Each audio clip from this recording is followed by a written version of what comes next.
Hello, everyone. Welcome to our first debate of Lent term. Thank you all for being here this evening via virtual means, of course.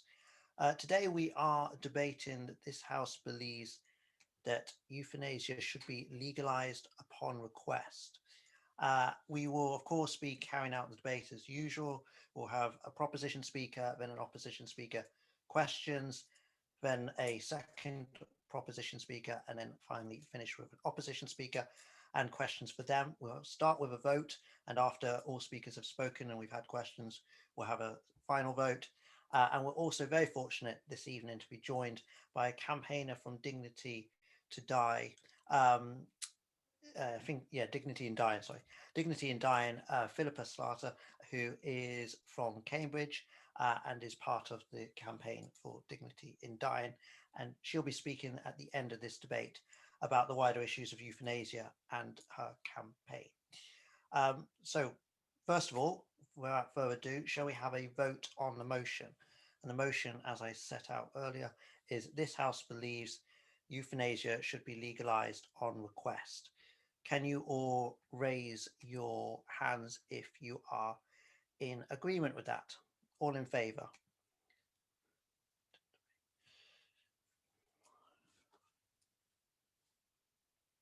Okay, brilliant.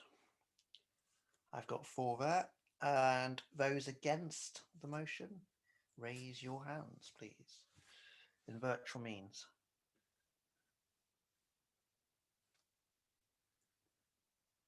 Okay, 4 there as well. Is it 3? Have I counted Erin and Jack's? Whoops. Okay. Well, we'll take off. I'll put 3. I think opposition is going to be voting for the opposition. There's no accuracy here. And abstentions. Abstentions. 1. Okay. Brilliant. Okay. Excellent. Right. Well, without further ado, shall we get started?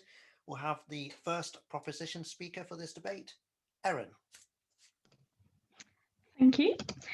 So I want to begin by acknowledging the sensitive nature of this debate and reiterate that Jack and I are speaking with the intention of trivializing the issues, nor are we suggesting or encouraging the idea that those with long-term or terminal health conditions should end their lives. As stated in the motion, this is about the request for euthanasia. This concept of having a choice is central to my standpoint on the issue that euthanasia should be legalized on request. The consent of an individual to waive their legal and moral rights is acceptable to enable another individual to do something that would usually violate one of these rights. We see this in everyday occurrences like boxing matches and participating in medical research projects. It is therefore acceptable for consenting individuals to waive their basic human right to life and their legal and moral right not to be killed in order to seek euthanasia. Consent is important because it protects autonomy, the ability of an individual to make their own decisions that reflect their own values and desires. Autonomy is considered one of the most fundamental philosophical principles, and I stand by this. Discussions of consent and autonomy are dependent on agreements of what are the fundamental rights of individuals. If we can all agree that it is a basic human right to live, then I think we can agree that the right to dignity, to die with dignity, goes alongside this. And no arguments put forth against the practice of euthanasia can deny the fact that every individual deserves this right to die with dignity. Suggesting that the prolonging of a life of suffering is acceptable on the basis that God has chosen this path for you, I find outrageous. And it doesn't fall in line with other aspects of society in which we play God, so to speak, such as IVF treatment. This idea that taking a life is always wrong may at first seem desirable to accept, but it simply is not and cannot be applied to all aspects of society. With the exception of some people, pacifists perhaps, we do agree as a society that killing is acceptable in some circumstances, such as war, in the fight for freedom, and in the fight for basic human rights.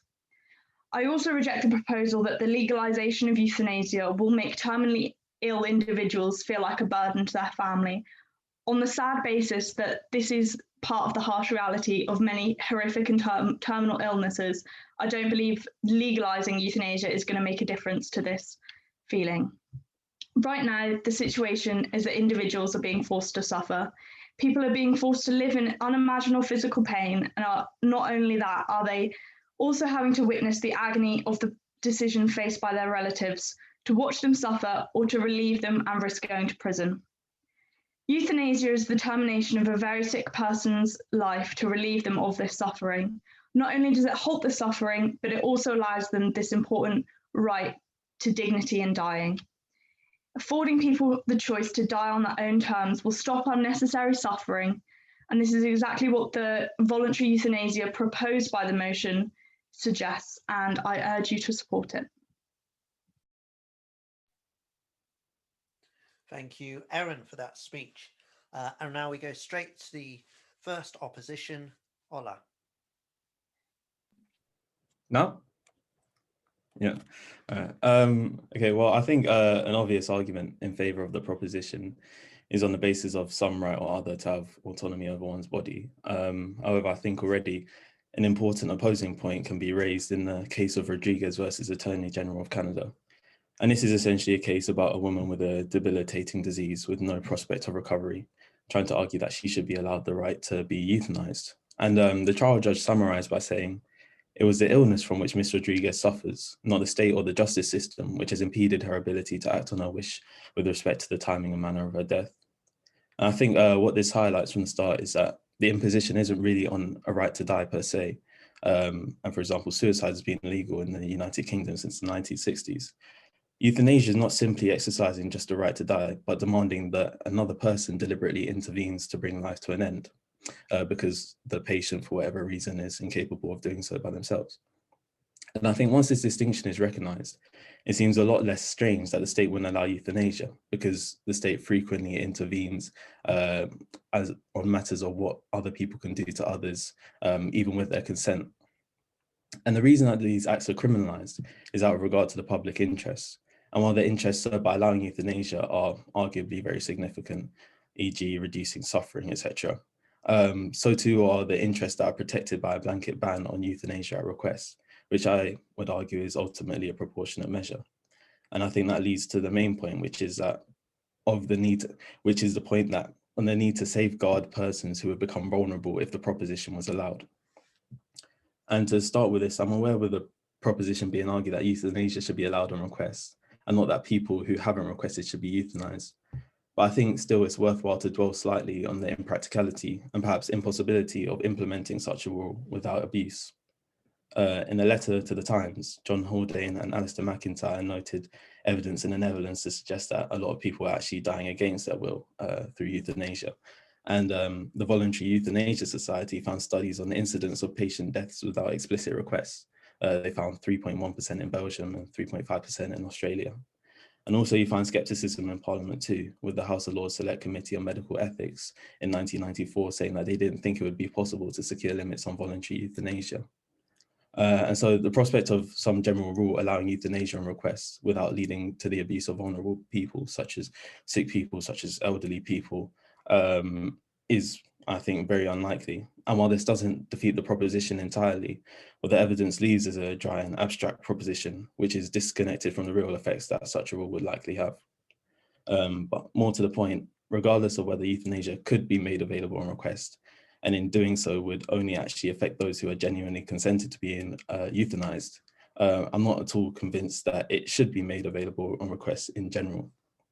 To refer to the same select committee as earlier, they said that the message which society sends to the vulnerable and disadvantaged people should not, however, obliquely encourage them to seek death, but should assure them of our care and support in life. And I think the proposition does the former. Although in a discreet way, very soon a discourse begins to open up in people's minds, people who don't have much of a future prospect in life, of whether they should simply give up immediately or long it out to the end. And by offering assistance in the termination of life, this would go one too far past legalizing suicide and constitute a real endorsement of the wish to die, so much so that they are literally helping people to kill themselves. While I think it is arguable that those who are suffering from hopeless, endless amounts of pain, etc., should be allowed to die, and we might find that their reasons are very well justified, what we need to be reminded by is that in the proposition, the logic of the proposition that people should be allowed to be euthanized on the basis of a request, there's nothing in that logic that limits its availability to this class of people. One might request euthanasia for whatever reason, no matter how trivial. And for this to be allowed would be a leap in the wrong direction for recognizing and treating poor mental health. The proposition did allude a lot to the idea of people being in suffering and not being able to relieve their suffering by dying in a dignified way. But the proposition in no way excludes or limits cases where people can kill themselves or be euthanized by request to these cases. And moreover, for the people that do fall into the class of persons whose desire to die we would regularly sympathize with, there's a very real chance that those who don't want to die will feel pressurized to request death in anyways. And I should probably end with just a short illustration, which is an old relative on their last legs who has effectively become a burden to all. And while perhaps not wanting to die, is aware that the option is open and fully endorsed by the state. And so can't help but considering that perhaps it would be better that they should request to be euthanized, even though they wish to live life to the end. And so to sum up, the blanket ban is not a real infringement on any right to die per se, and it is necessary as a safeguard to vulnerable persons. Thank you, Ola. And we now open up to questions. Jack, can you keep it short? Generally, we ask people to, I would read them out, but yeah. Yeah, so I'll just start with, Ola raises the case of Rodriguez versus British Columbia Attorney General, a Canadian case from 1983, I believe. But actually, that I just want to inform everyone listening that that case is actually no longer deemed good authority in Canada and has since been overruled by a case, Carter v. Canada Attorney General, in which actually that Carter case says otherwise. That it is the justice system that impedes the ability to act on their wish because they are explicitly denied that chance to do it, where they would have that assistance anyway, rather than the illness. So it might have been a valid point if we were having this debate in 1990, but it isn't now. I can respond. Yeah. All right. Well, my point wasn't so much how well that argument would hold from a legal perspective, but what I felt like we were dealing with is more a normative point. And I think it does still hold from a purely mechanical or natural perspective that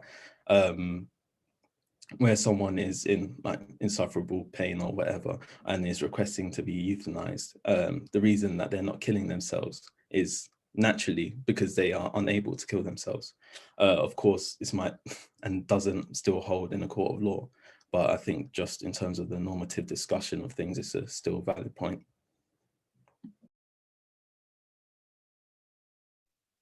Thank you, Ola. Do we have any other questions for the two speakers who have spoken so far? Or we can proceed. Once we've done all speakers, feel free to post your messages, by the way, in the chat. You can do it publicly, or you can, of course, if you don't want to put yourself out there, feel free to message me or the Fitzwilliam College Debating Society on the chat privately, and we'd be happy to ask the questions for you. Jack, do you want to start, or did you have another question? No, I don't have another question. I have responses, but I will deal with them in the course of my main speech. Okay, brilliant. Okay, well, oh yeah, what? No, go on. Yeah, right, thank you. Feel free. Okay, right, we will now go to our next speakers, and it is Jack for the proposition, I believe. Yeah. Excellent. So we've already heard that some of these arguments are formed around the sanctity of life, the inviolability of human life. And I wish to propose to you that these positions, frankly, are totally insensible, taken at face value. And to take these to their logical extremes, we go right back to a pre-1961 cultural status quo, where suicide itself was illegal until it was made legal in the 1961 Suicide Act, which is where this prohibition on euthanasia comes from in assisted dying. So the current laws really are they're just a manifestation of anachronistic ecclesiastical prohibitions, and they're not fit for modern society.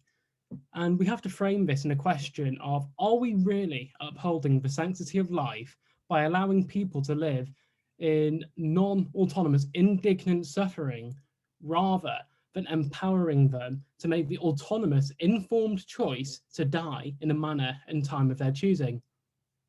So Ola made the point about people not being able to kill themselves because they are physically incapacitous, and that's true. But that is not the whole picture, and I hope to expound that now in just a quick explanation of where we are legally and why actually we should be moving towards a legalization of euthanasia based on the human rights that we have through the European Convention. So Article 8 of the European Convention is the right to respect for private and family life. And consistently in UK domestic jurisprudence and Strasbourg jurisprudence in the European Court, we found out now that Article 8 also involves the right to decide your manner of death and the time that you die. We also bring in Article 3, which is a freedom from inhuman and degrading treatment. And that's linked to the way that we allow people to slide into this indignant suffering where they're unable to act on their own accord and they can't have help to die because it's prohibited in law. And we can also talk about how Article 2, when read in with Article 8, Article 2 is a right to life, which when read in with Article 8 is control over the body and future of the body. The problem we have, however, is that Article 8.2 has a public justificatory limit on which the state can justify why it doesn't allow euthanasia on request. And I'm going to deal with now why these objections and why these motives that are given by the state just simply do not stand up anymore. Mainly, we have the preservation of morals and the preservation of the doctor-patient relationship. And they don't stand up. They're insufficient, and I wish to tell you why now. The seminal domestic case on this is R.V. Nicholson in 2014. And this is why I wish to approach Ola's argument about people choosing to die. It's made, Lord Newberg in paragraph 96 of his judgment makes the point that there is consistent evidence that shows that the current state of the law shows that people with progressive degenerative diseases, they end their life before they reach a point where they are no longer able to do so. So Ola raises the point quite rightly that when people reach such a degenerative point of their disease, they can no longer physically act for themselves. They are obviously unable to kill themselves, but they cannot seek help because of Section 2.1 of the Suicide Act. So to circumvent this legal prohibition, they kill themselves before they get to that point. But what that actually tells us is that the state of the law at the moment is killing people before their time. So unlike Ola's example of the old lady who wishes to live to the end of her life, but doesn't because she's allowed to kill herself if she wants to, actually the inverse is true. Because she isn't allowed to seek euthanasia, the old lady is far more likely to kill herself before she reaches that stage of dependence so that she doesn't become that burden under the current law. And there's clear examples of this. There's a very good case, which I recommend you find, Omid T. It's a clear first-hand example. He kills himself before his time, and there's a newbie case on it too. The Northern Ireland abortion case also says that this approach, it violates Article 8, and Lady Hale and Lord Kerr would issue declarations of incompatibility on this.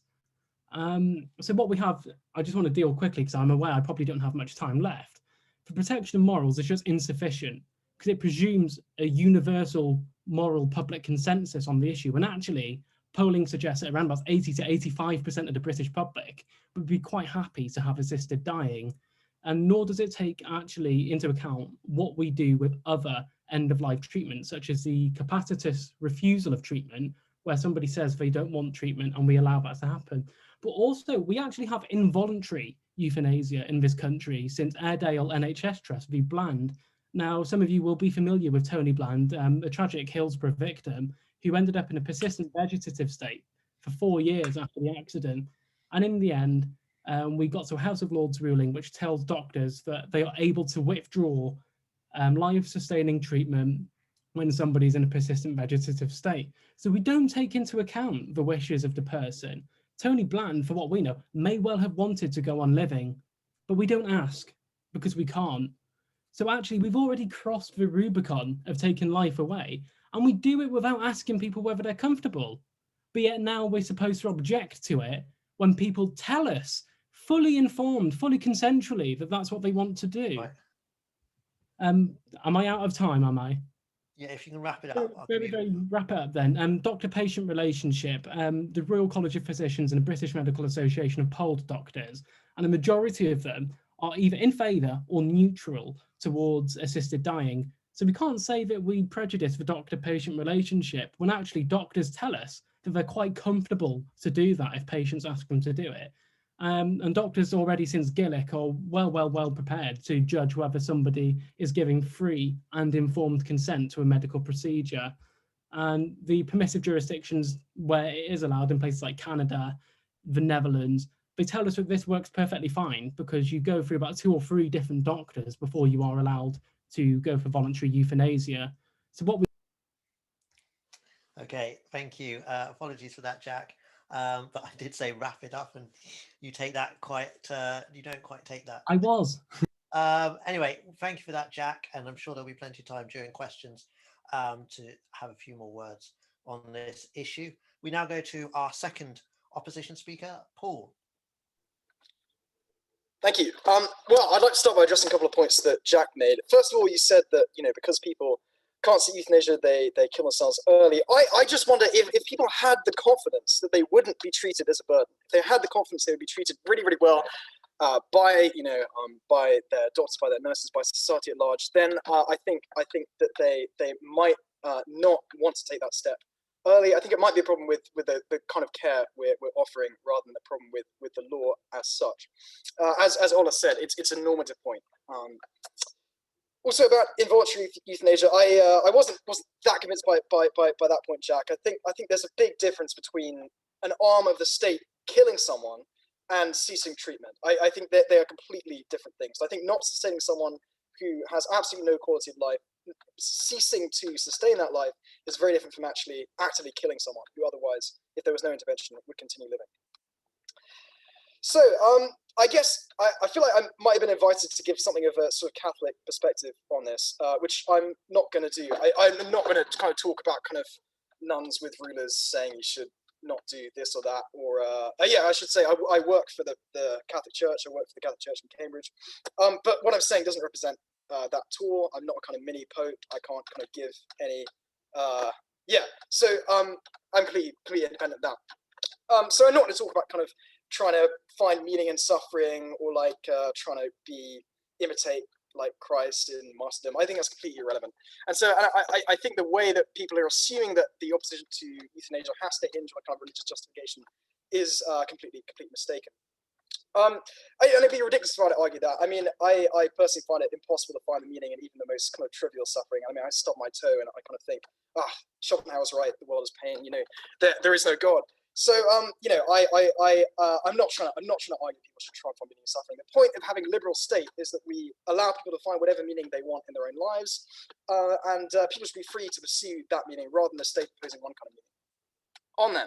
But my central point is really that I think the state should try and sustain, or should not deliberately take away life in for really any reason except to protect someone else's life. I suppose. Very small exception in that case. So I'm not trying to argue that our current legal state is perfect. I really don't think people, founding members, should feel afraid of going to jail because they help their loved ones end their life, with the best intentions. I think I would support decriminalization of euthanasia. My problem really is with legalization, is with making it a kind of legal arm of the state that exists solely to deliver death to people. So I hesitate about that. And I hesitate because I think that human life is the one thing the state should fundamentally try to protect. And that doesn't mean keeping people alive forever with no quality of life. It doesn't mean always sustaining life. But I think the state should not deliberately take life away, except in that very small exception where someone is posing a direct threat to other people. And I think that basically because if the state, if the government starts to decide that there are valid reasons for discontinuing life, there are valid reasons for intervening and ending someone's life, I think that starts to imply that some lives are not worth living. And I'm not trying to make a kind of slippery slope argument here. I'm not trying to say that this will, result in any kind of, terrible atrocities further down the line. I really don't think that's true. And the slippery slope argument is a complete logical fallacy anyway. I think this will happen immediately. I think people will instantly feel if the state is saying, because you're in pain, because you have lost the ability to do this or that. It is valid if you want to take away your life, because the state will always make that kind of judgment. If a young, healthy person went to a euthanasia clinic and said, I want to end my life, that people would very validly turn them away and say, no, you haven't got a good reason for ending your life. And as soon as the state starts to judge what reasons are good and what reasons are bad for people being killed by an arm of the government, by an arm of the state, I think that leads into very sinister territory. And immediately on day one that euthanasia is allowed, I think it brings us into that phase. It risks beginning to devalue people who do depend on others for their continued existence, people who do feel like they are burdens, people who do live in pain all the time. And it makes it harder for those people to make sense of that pain, make sense of their lives. And it implies, as Ola was saying, that that death becomes the kind of preferred option, the best way of removing themselves, the best way of ceasing to become a burden. So I think that 3% that Ola was talking about, who seem to, and obviously it's very hard to get these numbers because you're intrinsically silencing the people who could be able to talk about their experiences by killing them. But that 3% who there is a possibility that they were in some way coerced or felt that felt that they were burdens and wanted to remove that burden, that's too many. And I think that's too many if it is the state who is doing this killing. So my central point really is that you don't have to think that life is inherently sacred, inherently dignified, in order to think that the state should treat life as if it was sacred and as if it were inherently dignified in whatever state, in whatever form, with whatever amount of pain. Thank you, Paul, for that speech, and thank you to all our speakers for your speeches this evening. We now move to questions, and I feel like Jack, with himself unmuted, is raring to ask a question of Paul. So to give everyone a chance, perhaps think of questions or have a chance to maybe write them in the chat. Jack, do you want to ask your question? Yeah, so Paul made the point, I suppose quite fairly, but I must say naively, that decriminalisation would be preferable to legalisation. And I have to say we've had that position now for around about 10 years under CPS guidance on the Suicide Act, where it's clear that people have helped relatives to die in insufferable conditions, we don't prosecute. But that's not an answer, unfortunately, because there are many, many stages in the criminal justice system that come before the prosecutorial decision. So what the decriminalisation does is it still subjects people to a thorough police investigation and complete interviews. And actually, and with the state of the justice system at the moment, you probably have to wait over a year to find out whether you're going to be prosecuted or not for helping your relative to end their suffering. So the decriminalisation is not a panacea to solve the issue. You do need to legalise so that families can help their relatives with confidence that what they are doing is the right thing and that they're not going to be prosecuted by the state, despite because it's ultimately discretionary decriminalisation. The CPS can still decide to prosecute, and they still do. It's a minority of cases, but they do still prosecute, and people have still been sent to prison in our decriminalised system. So unfortunately, it's not an answer to the problem we face. Yeah, can I reply to that quickly? Yeah.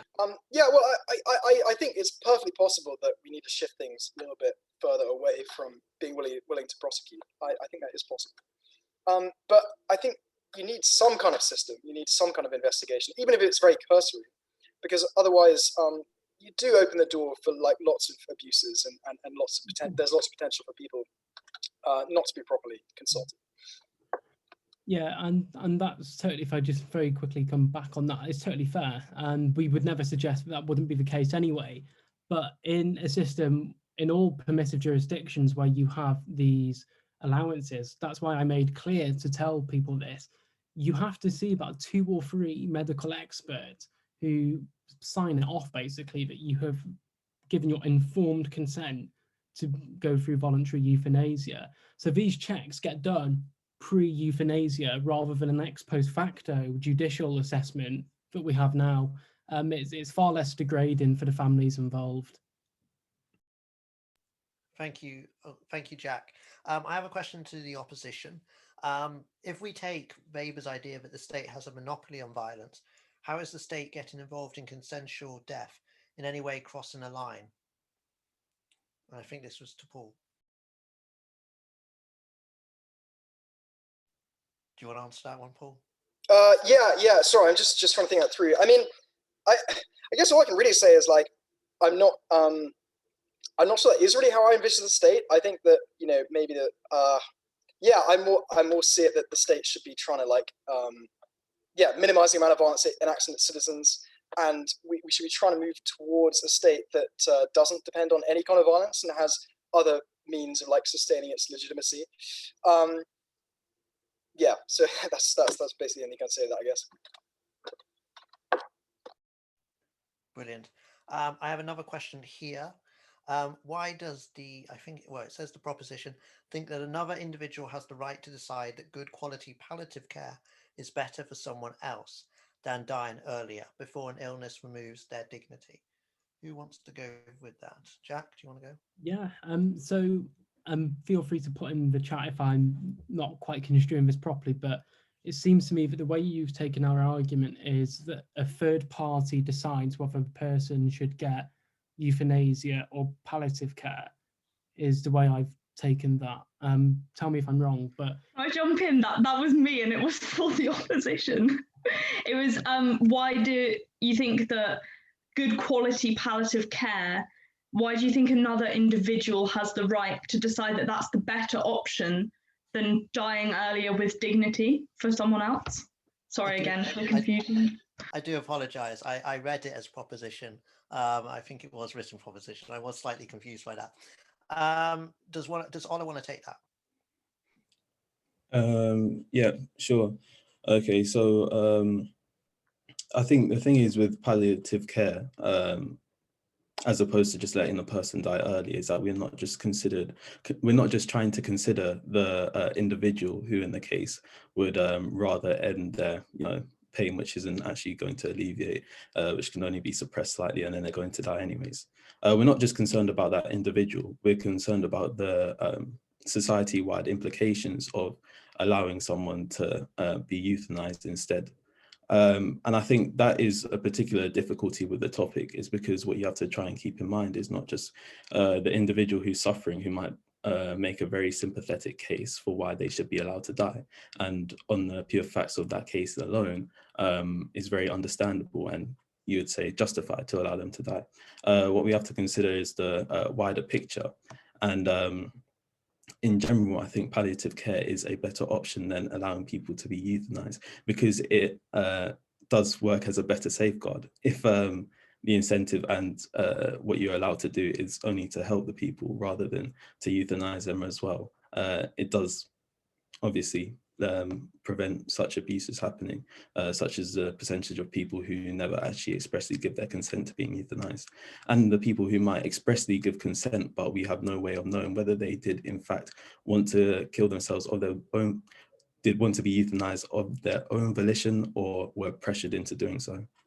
So I think it's more based on having a broader image on it. Thank you for that, Ola. And just to even out questions, because I know a lot more are probably going to the opposition. For the proposition, are there perhaps better forms of legalized than euthanasia other than request? For example, require an agreement between several doctors that this is the best course of action? That is voluntary euthanasia, though. I mean, for it to be, by implication, for it to be signed off by doctors, the patient in question surely must have given their informed consent to having that procedure undertaken. That is the only logical conclusion of that system proposed, because if it isn't, that question sort of pretends to suggest that we would have a system where 2 or 3 doctors sign off that they should be euthanized, but the patient doesn't say that. So I think actually the question that you've given there is fundamentally aligned with what we have argued this evening, which is that as a patient you would say, I wish to be euthanized, and then you would go through, as we said, as in other permissive jurisdictions, that medical checklist to ensure that you are making a free, informed decision. Thank you for that, Jack. The next one I have is from it's actually to the opposite proposition. If you're religious, euthanasia is a crime against both the person and God. But if you're not, and you believe nothing comes after death, then how can it be acceptable to simply end a life? What right do any of us have to make that decision when we can't undo something so final? Does Erin want to go for it first? Yeah. Erin. Yeah. So what right do we have? It's freedom of choice. That is my right to choose that I want to die. Like, yeah, I would, and I guess I can come back onto the point I was trying to make with my poorly delivered question is that I believe that it is my decision, that I would rather die earlier in a state of dignity before some terminal illness has removed that dignity, regardless of the quality of palliative care. I have no doubt that my family would care for me, that the medical staff would do their best to make me comfortable. But my point is, it's my right not to reach that stage. It is, yeah. Again, just sort of very quickly on that point, fair enough. You know, if you're a religious person, it might well be a crime against your religion, but that's no reason why it should be a crime for everybody else to make that decision. In the sense of what gives us the right to make that decision, well, it's the fundamental human rights that we are deemed to have, and that's why I made a point of expounding the legal rights that we have and why Article 8 rights, which we all enjoy in the UK, they involve the right to choose the manner and timing of your own death. That's what gives us the right. It's a fundamental human right that we have by nature of being human. We don't need to be given that right because it's a question of pure personal autonomy and control over our bodies. Is it possible to respond? Sorry. Yeah, of course. I think what I tried to allude to slightly when I made my first speech was that what we're dealing with here isn't purely a personal matter of autonomy, because it's not suicide, it's euthanasia, and it involves inherently the presence of another individual.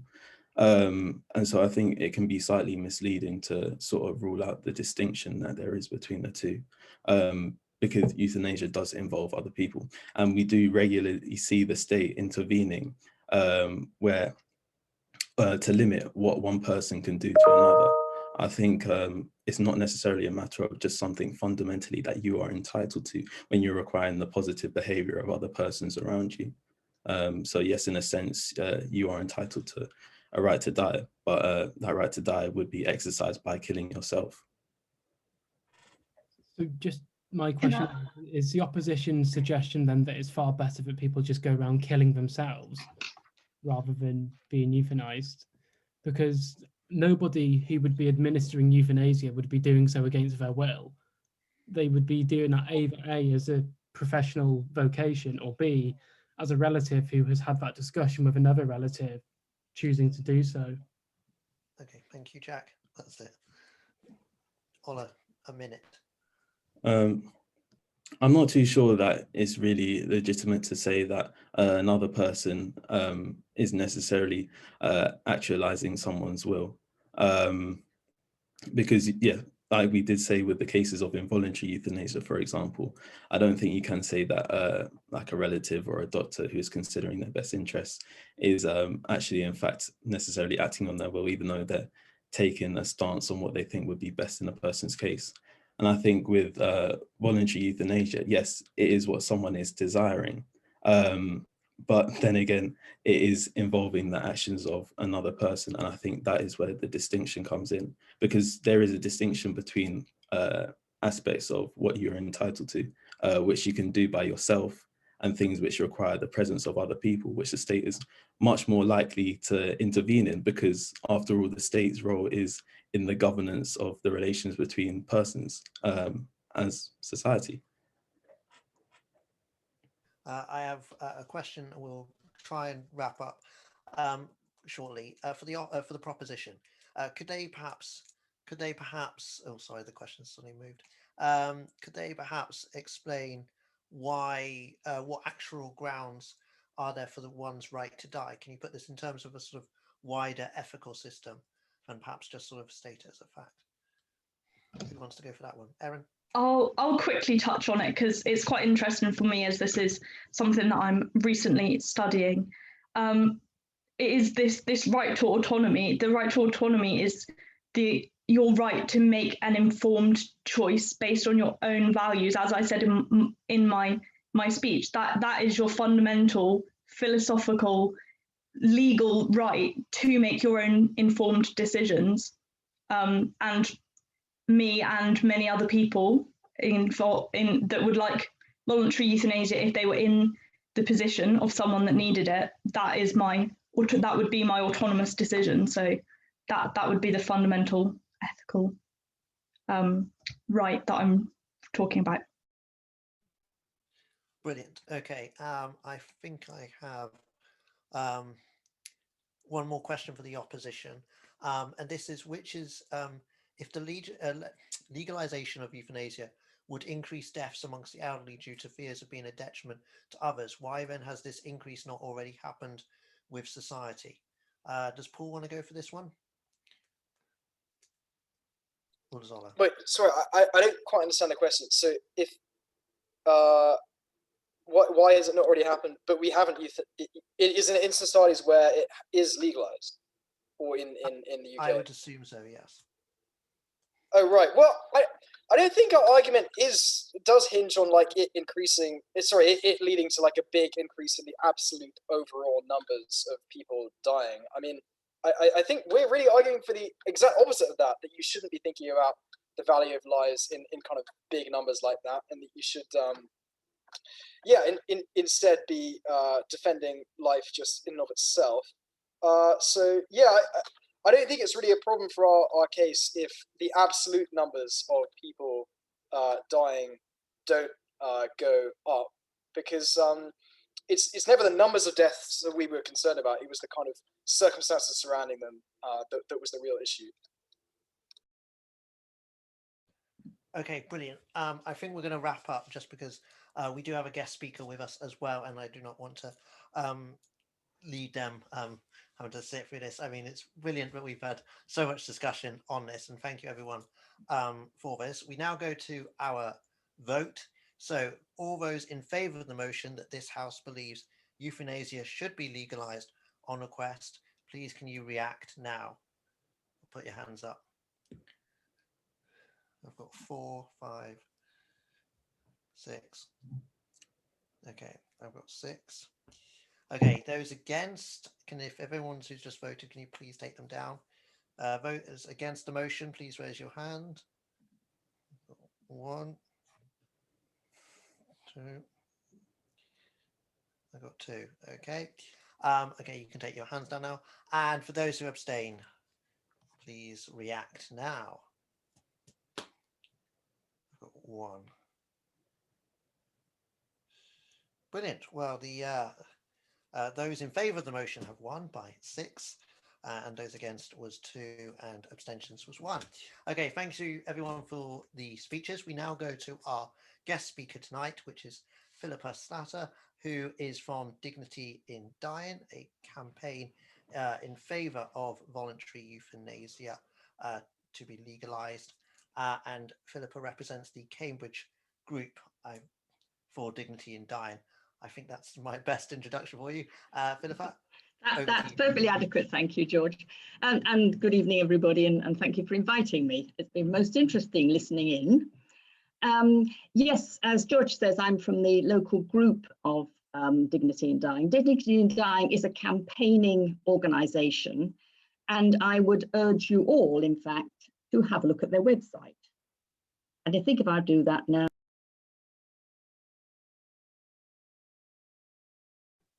Philippa, I believe you've muted yourself. Philippa, I think you're on mute. Schoolgirl error, sorry. I would I've put in the chat the website of Dignity in Dying, which is the campaigning organisation, because I can't say anything better than their website does. They do it in great detail, and they give you lots of examples of people's personal stories, as well as the facts and about the countries where this is already legal. So I would really rather do a fairly scrappy roundup of some of the things that were being said and some of the things that were being queried, if that's okay. But I would urge you, when you, if some of you have probably already looked it up, and if you want to read that instead of listening to me, that's fine too, because you couldn't do better than have a look at what's on there. Meanwhile, listening to what was said, I think I'm actually would have voted with Una, and I would have abstained on that particular motion, because it does suggest things that aren't actually what the campaign talks about. And it's very interesting that several times people were using the word euthanize as a sort of verb, and one got this idea that the arm of the state was going to be coming in with a great hypodermic or something. And this is not the case at all. What would be happening would be a gradual progression, and it's more the face of the Marie Curie nurse and the family and friends that need to be surrounding this picture, and not the arm of the state or somebody with a judicial wig on. Certainly not somebody with a bishop's mitre on, in my opinion. So what we're dealing with is assisted dying, and I'm very grateful to Jack for having brought that phrase in. And I know that's not the phrase in the motion, but that's really the phrase I would rather people think about. It's assisted dying. That is, if somebody is already dying, more than we all are, that is, but actually has got a terminal illness that is known, recognised, diagnosed, and has an estimated time of survival. And that person wishes to consider as being assisted in their death when the time comes, that person can then express that view. It will be tried and tested by several medical authorities. It will be something they've discussed with friends and family. And essentially, it's a bottle in the fridge. It's a prescription. A lot of the people in Oregon, where they've had this for 20 years and not changed it, not changed their minds, not changed the legislation really, but that particular setup is that you have the right to a prescription. And whether you use that prescription or not is entirely up to you. And it is a fact that many people have the prescription but don't use it. But their last weeks, days, hours are so much more comfortable because they've got that bottle in the fridge or that prescription in the cupboard. Because they know that that if things get too bad one way or another, then they can go out with dignity. Dignity is a strange word, really. I wouldn't necessarily have chosen it. And it sounds almost a bit pompous, you to stand on one's dignity, but it is essentially comfort, being reasonably pain-free, and yourself, to continue being more or less yourself right to the end. And so the memories that your friends and family have of you is more or less yourself. Ill, but more or less yourself. The reality at the moment is that people either drift off in a sea of opiates and are not really able to say goodbye, and people can't say goodbye to them. And sometimes those important conversations when somebody's dying are absolutely vital importance to the mental health of those left behind, let alone anybody else. So not only can they not have conversations, but they may be in active screaming pain, not just for a few minutes or hours, but for days, sometimes for weeks. And when that is the case, there are not many people who stand fast on the subject of the law when they've been through that experience. People change their mind when that happens. MPs change their mind when people visit their MP surgeries and tell them about this, how they saw their husband die or their friends die, or they get wheeled in pain. It's not many MPs that then can look that person in the face and say, no, the state must keep, hold this line. So if any of the people listening to this who are actually listening and not reading the website or some other website, feel this is important, I think they're right. because this is something that affects us all. It's not just the academic exercise of having a debate. That's great too. I was a counsellor at one point. I would like a good argy-bargy in the debating chamber, but this is something that could happen to you. It will happen to somebody you know, a painful death. It will happen. And these days, people are kept alive a lot longer. They do possibly suffer more pain, as well as there being more pain relief.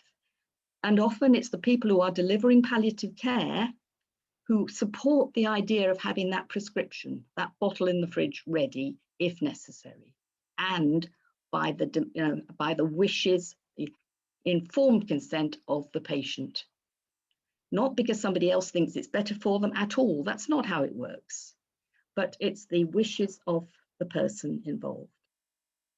I mean, we could go into the other sorts of voluntary euthanasia and so on that are operative in some countries, or indeed are being campaigned for by other organisations. But I was invited to come along and tell you about the dignity in dying stance, which is that it is if you have 6 months to live or so, and you're fully in your right mind and aware, and you're discussed it with, I think it's 2 or 3 doctors, then you can within time be given the right to have a prescription.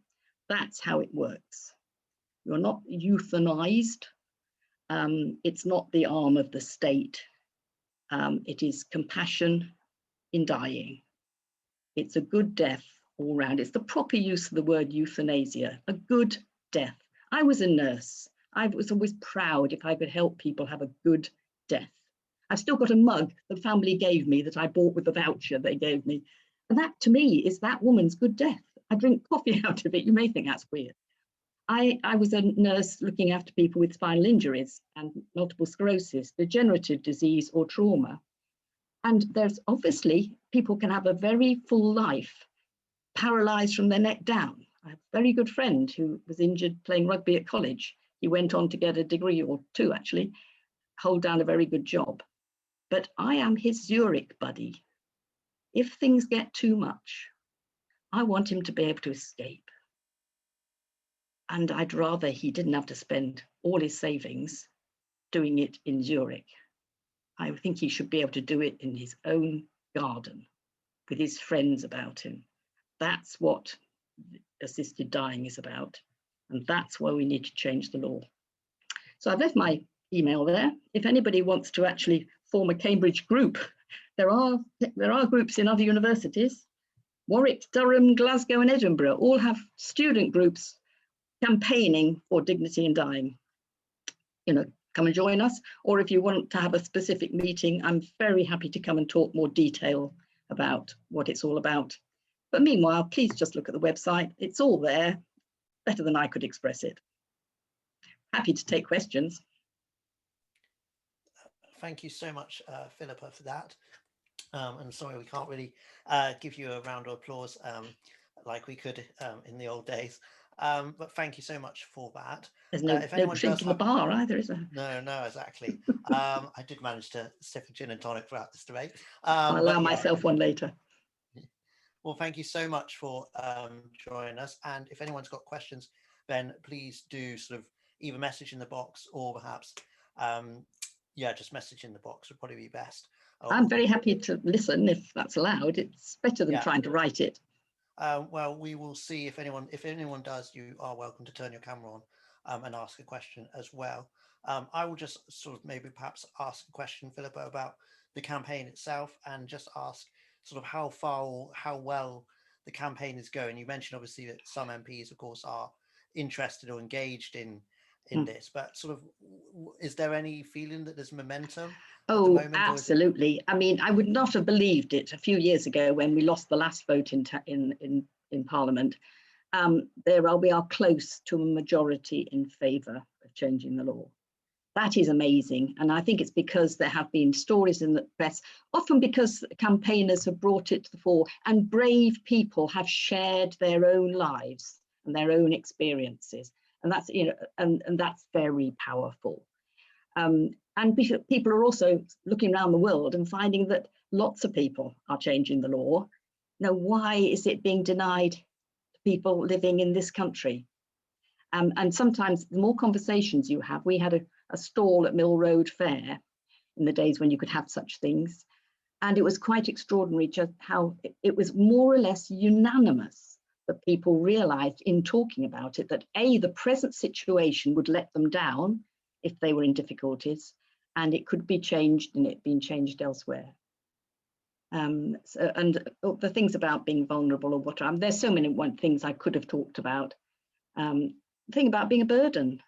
One of my main values, I don't want waste. I don't want to waste the NHS's money keeping me alive a few more weeks or years when it's not the sort of life I want to live. That's a waste. And nor do I wish to want, to be a burden, because that would make me unhappy. Why should I be forced to carry on? And if I was in my right mind, and I don't think I'd have changed my values. Sorry, I've gone on longer than was reasonable. But we are, yes, we're close to a majority. You don't waste your time on Daniel Zeichner. We maybe different political parties, but he's one of the MPs who believes in changing the law, has said so in his literature at the last general election, spontaneously, which means somebody really means it.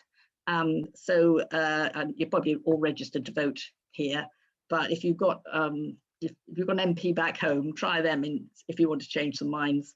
I can probably find out for you what they think at the moment if you need to know. It's changing the minds of the MPs is the thing. You're quite right to ask that, George. Thank you for that. Does anyone else have a question? I'm mainly looking at the panelists just because they seem to be the most vocal on this, although Jack is not here, so I would assume he usually has a question. I am here, but I'm naturally in full agreement with what Philippa has said. Yeah, brilliant. Okay. Does anyone else have a question or not for Philippa? I do feel that there is general momentum in the room, as we saw in the vote, towards what Philippa is arguing. So I feel like you've probably run over most of the room. Brilliant. Okay. Well, if no one else has a question for Philippa, thank you so much for your time today and for speaking to us about the campaign. And thank you everyone else for coming to this debate this evening. I know it's not in the usual physical form as always, but thank you everyone, and thank you for voting. And we will see you in 2 weeks' time for the motion, "This House believes," oh, I do not have it on me. I will just quickly check. I'm so sorry. I think it's "This House believes that historical monuments should be pulled down," or something around that, I think. Apologies for that. Fun. But our next debate is in 2 weeks. I'm terrible. No reason why you'd invite me to that, though. Please get in touch with me if you want to take any of these things further. I'd be delighted. Bye. Thank you, Philippa. Thank you, everyone, and have a good evening. Bye.